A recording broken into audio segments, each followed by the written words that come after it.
Dears, നമ്മുടെ പുതിയൊരു വീഡിയോയിലേക്ക് എല്ലാവർക്കും സ്വാഗതം. അപ്പോൾ വീഡിയോ കണ്ടു തുടങ്ങുമ്പോൾ തന്നെ ഒന്ന് ലൈക്ക് അടിക്കുക, എല്ലാവരും ഒന്ന് ഓർത്തോണേ. അപ്പോൾ നമ്മുടെ ഇന്നത്തെ വീഡിയോ എന്ന് പറഞ്ഞാൽ ഞാൻ ഈ കിച്ചണിൽ കിടന്ന് ഇങ്ങനെ കറങ്ങുന്നത് വേറൊന്നുമല്ല, കിച്ചൺ ക്ലീനിങ് വ്ളോഗാണ് കേട്ടോ. അതായത് കേശപ്പനെ സ്കൂളിലൊക്കെ വിട്ടതിന് ശേഷമുള്ള ഒരു ക്ലീനിങ് ആണ്. അപ്പോൾ രാവിലെ തൊട്ടേ പാത്രങ്ങളെല്ലാം ഇങ്ങനെ നിരന്ന് കോലാഹലമായിട്ട് കിടക്കും. അപ്പോൾ ഞാൻ വിചാരിച്ചത് കേശപ്പനെ സ്കൂളിലൊക്കെ വിട്ടതിന് ശേഷം മൊത്തത്തിൽ അങ്ങ് ക്ലീൻ ചെയ്തെടുക്കാമെന്ന് വിചാരിച്ചു കേട്ടോ. അപ്പോൾ അത് ഈ ഒരു പരുവത്തിലും കോലത്തിലും ഒക്കെ കിടക്കുന്നത്. അപ്പോൾ ഇന്നലെ രാത്രിയിൽ അങ്ങനെ ഒരുപാട് പാത്രമൊന്നുമില്ലായിരുന്നു, പക്ഷെ കുറച്ച് പാത്രം കഴുകാനുണ്ടായിരുന്നു. ഞാൻ അതിനെ സിങ്കിനകത്ത് എടുത്തിട്ടിട്ട് രാവിലെ കഴുകാമെന്ന് വിചാരിച്ച്. ഇന്നലെ രാത്രി നല്ല മടിയായിരുന്നു. അപ്പോൾ അതും എടുത്തിട്ടിട്ട് രാവിലെ എണീറ്റ് വന്നപ്പോൾ അത് കഴുകാൻ നിൽക്കാതെ നേരെ കൊണ്ടുപോകാനുള്ളൊക്കെയുള്ള ലഞ്ച് ഉണ്ടാക്കാനുള്ള തിരക്ക് കാരണം ഞാൻ ആ പാത്രമൊന്നും കഴുകിയില്ല.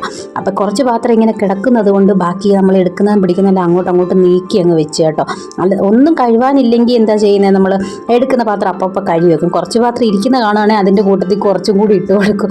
ആ ഒരവസ്ഥയായിപ്പോയി കേട്ടോ. അപ്പോൾ ഞാൻ വിചാരിച്ചേ മൊത്തത്തിൽ അങ്ങ് ക്ലീൻ ചെയ്യാം, അതുകൊണ്ട് പാത്രം എല്ലാം അവസാനം കഴുകാമെന്ന് വിചാരിച്ചു കേട്ടോ. അങ്ങനെ അതേ വന്ന് നോക്കിയപ്പോഴത്തേക്കിന് ഒരു ഇത് തന്നെയാണ്. എല്ലാം എടുത്തിടുമ്പോൾ മടിയില്ല, പക്ഷെ കഴുകാനൊക്കെ വരുമ്പോഴും ഒതുക്കാൻ വരുമ്പോൾ നമുക്ക് ആ ഒരു ചെറിയ മടി തോന്നുമല്ലോ. പിന്നെ അതൊന്നും വിചാരിച്ച് നിൽക്കാതെ അങ്ങ് ഒതുക്കലും പറക്കലും ഒക്കെ തുടങ്ങി കേട്ടോ. അപ്പോൾ അതേ ഈ പാത്രങ്ങൾ കഴുകി വെച്ചിരിക്കുന്നതിനെ എല്ലാം ആദ്യം എടുത്ത് അങ്ങ് വെക്കാമെന്ന് വിചാരിച്ചു. അത് ഞാൻ കൂടുതൽ പോകുന്നതിൻ്റെ തലേ ദിവസം പാത്രം എല്ലാം കഴുകി വെച്ചിട്ട് പോയതാട്ടോ. അപ്പോൾ ഞങ്ങൾ ആരും ഇല്ലാത്തതുകൊണ്ട് ആ പാത്രങ്ങളൊന്നും എടുക്കേണ്ടിയൊന്നും വന്നില്ലല്ലോ, അതെല്ലാം ഇരിക്കുന്നേ ഉള്ളൂ.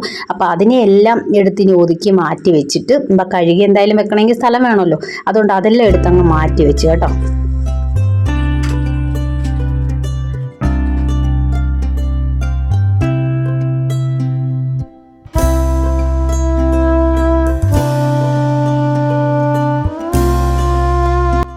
കഴുകി വെച്ചിരുന്ന പാത്രങ്ങൾ എല്ലാം പെറുക്കി വെച്ചിട്ട് പിന്നെ പാത്രം അങ്ങ് കഴുകാൻ തുടങ്ങി കേട്ടോ. അപ്പം എനിക്ക് ഏറ്റവും പാത്രം കഴുകുന്നതിനേക്കാളും മടിയുള്ളതെന്ന് വെച്ച് കഴിഞ്ഞാൽ പാത്രങ്ങൾ എടുത്ത് വെക്കുന്നതാണ് കേട്ടോ. കഴുകി വെക്കാൻ വലിയ മടിയൊന്നുമില്ല, എത്ര പാത്രങ്ങളുണ്ടെങ്കിലും എല്ലാം കൂടി ഒരുമിച്ചിട്ട് കഴുകി എടുത്തേക്കാം. പക്ഷേ അതിൽ നിന്ന് എടുത്തെടുത്ത് ഓരോ സ്ഥാനത്ത് വെക്കുന്നതാണ് ഏറ്റവും ഇഷ്ടമില്ലാത്തത്. അതുകൊണ്ടാണ് ചില സമയത്ത് ഇതിനകത്ത് ഇങ്ങനെ നിറച്ച് വെക്കും കേട്ടോ. പിന്നെയും വിചാരിക്കും ഇത് വേറെ ആരും എടുത്ത് വെക്കാൻ വരത്തില്ലല്ലോ എന്ന് വിചാരിച്ചിട്ട് താനെ അങ്ങ് എടുക്കും കേട്ടോ. അങ്ങനെ പാത്രങ്ങളെല്ലാം കഴുകി അങ്ങ് വെച്ചു. ഇനി ഇത് കഴിഞ്ഞിട്ട് നമ്മുടെ ഗ്യാസിൻ്റെ പുറവും അവിടെ ഞാൻ പോകുന്നതിൻ്റെ തലേ ദിവസം എല്ലാം തൂത്ത് വാരി എല്ലാം അടുക്കി ഒതുക്കി വെച്ചിട്ടാണ് പോയത്. അപ്പോൾ ഇപ്പം ഇന്നലെ വൈകിട്ടത്തേതും അങ്ങനെ പാത്രമാണ് ഇപ്പം ഈ കഴുകാനുള്ളത് കേട്ടോ. അപ്പം എല്ലാം പൊടിയൊക്കെ കാണുന്ന കാര്യം 2-3 ദിവസം ഞങ്ങൾ ആരും ഇല്ലാത്തത് കൊണ്ട് ഇവിടെ കുറച്ച് പൊടിയും കാര്യങ്ങളൊക്കെ ഉണ്ട്. അപ്പം ഒരുമിച്ച് ഇപ്പം എന്തായാലും കഴുകാൻ തുടങ്ങിയൊക്കെ ചെയ്യാം, ആ കൂട്ടത്തിൽ ഒരുമിച്ച് അങ്ങ് ചെയ്യാമെന്ന് വിചാരിച്ചു. അങ്ങനെ പാത്രം എല്ലാം കഴുകിയിട്ട് നേരെ പോയി നമ്മുടെ ഗ്യാസിൻ്റെ സൈഡിലും ഗ്യാസിൻ്റെ പുറവും മിക്സിയുടെ അടുത്തും ജനലിൻ്റെ സൈഡിലും എല്ലാം ആദ്യമേ തുടച്ചൊക്കെ കളഞ്ഞിട്ട് പിന്നെ കുറച്ച് വെള്ളം തൊട്ട് നല്ലപോലെ നമ്മുടെ സബീനയുടെ പൊടിയൊക്കെ ഇട്ടിട്ടാണ് ഗ്യാസിൻ്റെ പുറമൊക്കെ കേട്ടോ. നല്ല വൃത്തിയായിട്ടിരുന്നോളും, നല്ല തിളങ്ങുമെന്ന് വേണമെങ്കിൽ പറയാം കേട്ടോ, സ്റ്റീലിൻ്റെ ഇതൊക്കെ പുറത്തിൽ. അപ്പോൾ എൻ്റെ പഴയ ഗ്യാസ് അടുപ്പ് ഞാൻ മാറ്റിയായിരുന്നു കേട്ടോ. അപ്പം അത് ഒരു വൻ അപകടമാണ് ഒഴിവായത്. വേറൊന്നുമല്ല, ഞാനിങ്ങനെ നമ്മുടെ അതായത് ഒരു ബർണറിൻ്റെ ഗ്യാസ് കുറഞ്ഞായിരുന്നു കത്തിക്കൊണ്ടിരുന്നത്. ആ സമയത്ത് ഞങ്ങളത് മാറ്റാമെന്ന് വിചാരിച്ച്, സത്യം പറഞ്ഞാൽ ഞാൻ ഉപയോഗിക്കുന്ന സമയത്തായിരുന്നു ചിലപ്പോൾ അപകടം സംഭവിക്കേണ്ടിയിരുന്നത് കേട്ടോ. പക്ഷെ അത് നമ്മൾ മാറ്റാൻ വേണ്ടിയിട്ട് ആളെ കൊണ്ടുവന്ന്, പുള്ളിയാണെങ്കിൽ ശരിയാക്കിക്കൊണ്ടിരുന്നപ്പോൾ തന്നെ അതിൻ്റെ നമ്മുടെ ഗ്ലാസ് ടോപ്പാണല്ലോ അതെല്ലാം കൂടി അങ്ങ് പൊട്ടിയെന്ന് വെച്ചാൽ അവിടെ ഇവിടെ ഫുൾ അങ്ങ് പൊട്ടി കേട്ടോ. അപ്പോൾ ആദ്യമേ ഞാൻ വിചാരിച്ചു, സത്യം പറഞ്ഞാൽ ആ പുള്ളീനെ ഞാൻ സംശയിക്കുക വരെ ചെയ്തു കേട്ടോ. അതായത് നമുക്ക് പുള്ളിയുടെ എന്തിനും വേറെ എടുക്കാൻ വേണ്ടി പുള്ളിയായിട്ട് ഇനി അറിഞ്ഞെന്തെങ്കിലും ചെയ്തതാണോ എന്ന് വരെ ഞാൻ സംശയിച്ചായിരുന്നു കേട്ടോ. പക്ഷെ അങ്ങനൊന്നും അല്ലായിരുന്നു സംഭവം. അതായത് നമുക്കൊരിടത്ത് തൊടാൻ പോലും പറ്റത്തില്ല. അപ്പം ഞാൻ ആദ്യം വിചാരിച്ചു കുറച്ച് ഭാഗം മാത്രമേ പൊട്ടിയിട്ടുള്ളല്ലോ എന്ന് വിചാരിച്ച് ചെന്ന് നോക്കി. പുള്ളി പണിയൊക്കെ കഴിഞ്ഞ് പോയതിന് ശേഷം ഞാൻ നോക്കിയപ്പോഴത്തേക്കിന് നമുക്ക് ഒരിടത്ത് പോലും തൊടാൻ പറ്റത്തില്ല. അവിടെ പിടിക്കുമ്പോഴത്തേക്കിന് ആ ചില്ല് ഓരോന്നോരോന്ന് ഇങ്ങനെ ഇളകി വരും. നമ്മൾ കത്തിക്കുന്ന സമയത്ത് കത്തിച്ചുകൊണ്ടിരിക്കുമ്പോഴാണ് ഇത് പൊട്ടിത്തെറിച്ചെങ്കിൽ ഭയങ്കര ഒരു അപകടമായിരുന്നു കേട്ടോ. അങ്ങനെ പുള്ളി തന്നെയാണ് നമുക്ക് വേറെ മാറ്റിയെടുത്ത് ഞങ്ങൾ ഈ പുള്ളിയുടെ നിന്ന് വാങ്ങിച്ചതാണ് കേട്ടോ ഈ അടുപ്പ്. ഇതിപ്പോൾ സ്റ്റീലിൻ്റെയാണ് കേട്ടോ, 3 ബർണറിൻ്റെ തന്നെ. അപ്പോൾ അത് ഞാൻ ഇടയ്ക്ക് കാണിക്കാൻ വിട്ടുപോയി വീഡിയോയിലൂടെ. കുറച്ച് നാളായി കേട്ടോ, നമ്മൾ 1-1.5 മാസത്തിൽ കൂടുതലായി ഇതായിട്ട്.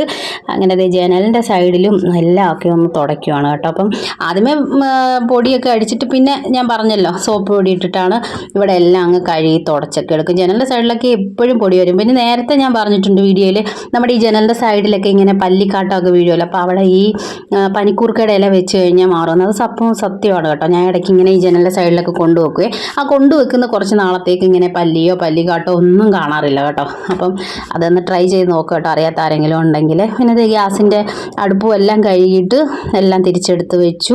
പിന്നെ ഇനി ഇവിടെ എല്ലാം തുടച്ചിട്ടുണ്ട് കേട്ടോ. ഇനി തറയാണെങ്കിൽ തുടയ്ക്കുന്നില്ല ഇപ്പം കേട്ടോ. ഞാൻ റൂമൊക്കെ തുടയ്ക്കുന്ന സമയത്ത് മാത്രമേ അടുക്കളയുടെ തറയും കൂടി തുടയ്ക്കുന്നുള്ളൂ. പിന്നെ പാത്രം ഇരിക്കുന്ന അവിടെയും എല്ലാം കൂടി ഒന്ന് ഇനിയും കഴുകാനൊക്കെ ഉണ്ടേ.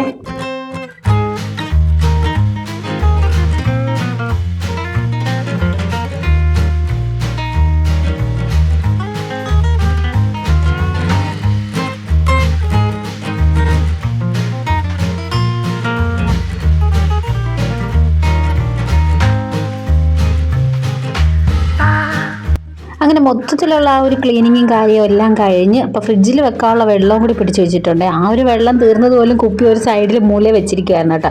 ഇപ്പോൾ കുപ്പിയും കഴുകി വെള്ളം എല്ലാം എടുത്ത് വെച്ചിട്ടുണ്ട്. അങ്ങനെ എല്ലാം ഒതുക്കി പറക്കി കഴിഞ്ഞിട്ടുണ്ട് കേട്ടോ. ഇനി വേണം നമുക്ക് ഉച്ചക്കത്തേക്കുള്ള കുക്കിംഗ് ഒക്കെ തുടങ്ങാൻ വേണ്ടിയിട്ട്. അപ്പോൾ ഈ ഒരു കുഞ്ഞ് ക്ലീനിങ് വ്ലോഗ് ഇവിടെ വെച്ച് നിർത്തുവാണ്. അപ്പോൾ നമ്മുടെ വീഡിയോ ഇഷ്ടപ്പെട്ടിട്ടുണ്ടെങ്കിൽ ചാനൽ സബ്സ്ക്രൈബ് ചെയ്ത് സപ്പോർട്ട് ചെയ്യാൻ മറക്കല്ലേ. അടുത്ത നല്ലൊരു വീഡിയോ ആയിട്ട് വീണ്ടും കാണാം. ബൈ.